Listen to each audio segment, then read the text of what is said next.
Hello, आपका हमारे channel next exam mirror पर स्वागत है। उम्मीद है कि आप सभी अच्छे होंगे। मैं आज बात करने वाला हूँ 26-27 नवंबर 2021 से जुड़े कुछ महत्वपूर्ण करंट अफेयर्स के बारे में। ये day to day current affairs के लिए हमारा लक्ष्य है कि हम चलते फिरते या काम करते करते आपको करंट अफेयर्स से जुड़ी तैयारी करा दें। मेरा विश्वास है कि 2 या 3 बार यदि आप वीडियो को देख सुन लें तो maximum one liner current affairs की तैयारी हो जाएगी। पर इससे पहले आपसे रिक्वेस्ट है कि हमें उत्साहित करने के लिए चैनल को सब्सक्राइब कर दें और वीडियो को लाइक कर दें। चलिए अब शुरू करते हैं। एक बात और, हमने करंट अफेयर्स को वन लाइनर प्रश्न के रूप में रखा है क्योंकि शोधों से साबित हुआ है कि प्रश्न उत्तर फॉर्मेट का मस्तिष्क पे गहरा प्रभाव पड़ता है। चलिए अब शुरू करते हैं। पहला, 26 नवंबर को भारतीय संविधान दिवस मनाने की शुरुआत कब हुई? इसका उत्तर है 2015 में। इस प्रश्न को मैंने कल भी कराया था, लेकिन आज मैंने इसको दूसरे फॉर्मेट में रखा है।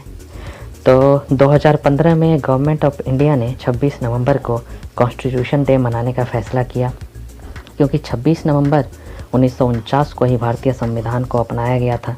तो प्रश्न उठता है कि जब संविधान को 26 नवंबर 1949 को अपनाया जा चुका था तो इसे 26 जनवरी 1950 को लागू क्यों किया गया? है ना इंटरेस्टिंग। इसका सटीक उत्तर तो कहीं नहीं लिखा है, पर अनुमान लगाया जाता है कि चूँकि पहली बार आज़ादी से पहले 26 जनवरी 1930 को पूर्ण स्वराज की घोषणा के बाद कांग्रेस पार्टी ने इंडिपेंडेंस डे मनाया था। 26 जनवरी 1930 को इंडिपेंडेंस डे मनाया था कांग्रेस पार्टी ने, इसलिए 26 जनवरी का दिन गणतंत्र दिवस के लिए चुना गया। चलिए अगला प्रश्न, भारत की पहली virtual science laboratory for children, बच्चों के लिए आभासी विज्ञान प्रयोगशाला का क्या नाम है? इसका उत्तर है जिज्ञासा, जो CSIR के द्वारा शुरू किया गया है। अगला प्रश्न, किस हवाई अड्डे को 2030 तक शून्य कार्बन उत्सर्जन हवाई अड्डा बनाने का लक्ष्य है? इसका उत्तर है इंदिरा गांधी इंटरनेशनल एयरपोर्ट, नई दिल्ली। अगला प्रश्न है, व्यक्तिगत डाटा संरक्षण विधेयक 2019 का प्रमुख कौन है? इसका उत्तर है PP चौधरी। इस सत्र में इस बिल के इंट्रोड्यूस होने की संभावना है। अगला प्रश्न है, राष्ट्रीय दुग्ध दिवस नेशनल मिल्क डे कब मनाया जाता है? तो इसका उत्तर है 26 नवंबर को। इसे भारत के श्वेत क्रांति के जनक डॉक्टर वर्गीस कुरियन की जयंती के रूप में मनाया जाता है। अगला प्रश्न है, माननीय राष्ट्रपति श्री रामनाथ कोविंद ने किस तकनीकी विश्वविद्यालय का शताब्दी समारोह कानपुर में संबोधित किया? विश्वविद्यालय का नाम है Harcourt Butler Technical University, Kanpur.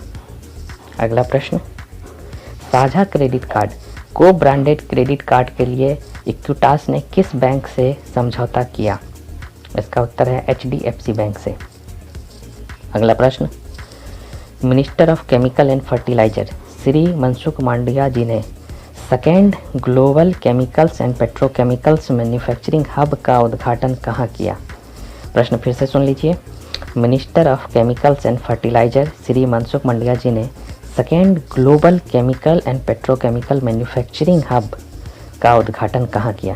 तो इसका उत्तर है नई दिल्ली में। अगला प्रश्न है, हाल ही में लेखक मारूफ राजा की कौन सी पुस्तक लॉन्च की गई? इसका उत्तर है contested land, India China and boundary disputes, जिसमें भारत चीन सीमा विवाद का विश्लेषण किया गया है। अगला प्रश्न है, 37वां कॉर्पेट नेवी एक्सरसाइज हिंद महासागर में भारत और किस देश के बीच हुआ? कॉर्पेट नेवी एक्सरसाइज ये भारत और इंडोनेशिया के बीच में हुआ। इसका उत्तर है इंडोनेशिया। अगला प्रश्न, हाल ही में लेखक BN गोस्वामी की कौन सी पुस्तक आई है? इसका उत्तर है conservation, India's leading art historian engage with 101 themes and more. फिर से सुन लेते हैं इस पुस्तक का नाम, conversation, India's leading art historian engage with 101 theme and more.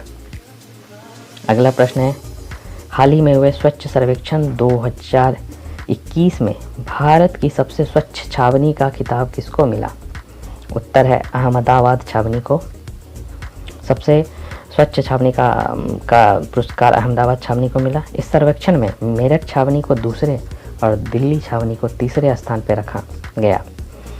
अगला प्रश्न है, नीति आयोग के सतत विकास लक्ष्य SDG सस्टेनेबल डेवलपमेंट गोल सूचकांक में किस शहर ने प्रथम स्थान प्राप्त किया?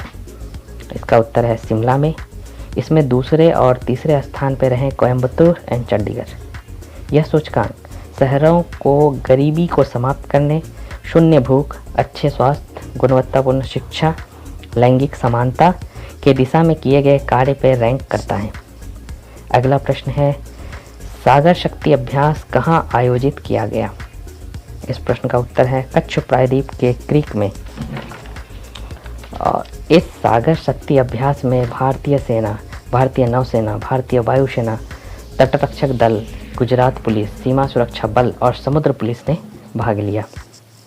अब कुछ अंतर्राष्ट्रीय घटनाएं। पहला, इंटरपोल का नया प्रेसिडेंट कौन बना है? इसका उत्तर है अहमद नासिर अल रईसी। ये UAE के मेजर जनरल हैं। अगला प्रश्न, कुवैत के नए प्रधानमंत्री के रूप में किसे नियुक्त किया गया है? इसका उत्तर है शेख सबा अल खालिद। शेख सबा अल खालिद। अगला प्रश्न है, यूक्रेन में भारत का नया राजदूत किसे बनाया गया है? इसका उत्तर है श्री हर्ष कुमार जैन को। अगला प्रश्न है, स्विस वायु गुणवत्ता निगरानी एजेंसी के द्वारा दुनिया का सबसे प्रदूषित शहर किसे घोषित किया गया है? इसका उत्तर है लाहौर, पाकिस्तान को घोषित किया गया, लाहौर शहर को पाकिस्तान के। इसमें नई दिल्ली को दूसरे और ढाका, जो कि बांग्लादेश की राजधानी है, को तीसरे सबसे प्रदूषित शहर के रूप में शामिल किया गया है। बांग्लादेश के किस क्रिकेट खिलाड़ी ने टेस्ट क्रिकेट से संन्यास लेने की घोषणा की है? इसका आंसर है महमूदुल्लाह रियाद। अगला प्रश्न है, हाल ही में कॉलिंस डिक्शनरी का वर्ड ऑफ द ईयर क्या बना?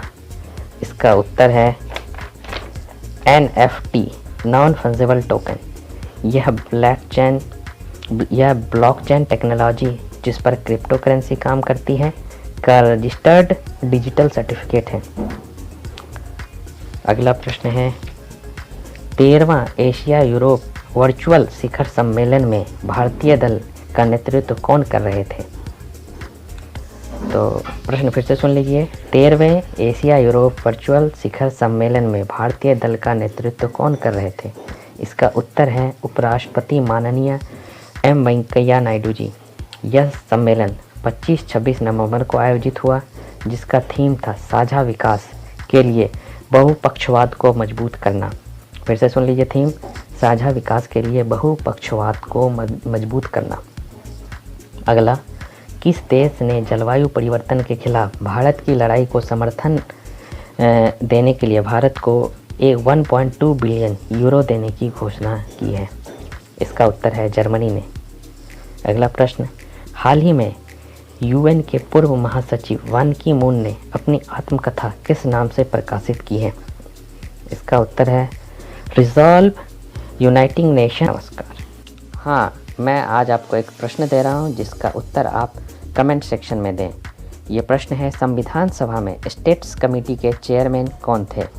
प्रश्न फिर से सुने, संविधान सभा में स्टेट्स कमेटी के चेयरमैन कौन थे? राज्यों के कमेटी के चेयरमैन कौन थे? ये कमेटी सभी राज्यों के बीच में नेगोशिएट करने के लिए बनाया गया था, एकीकरण के लिए। ओके, धन्यवाद।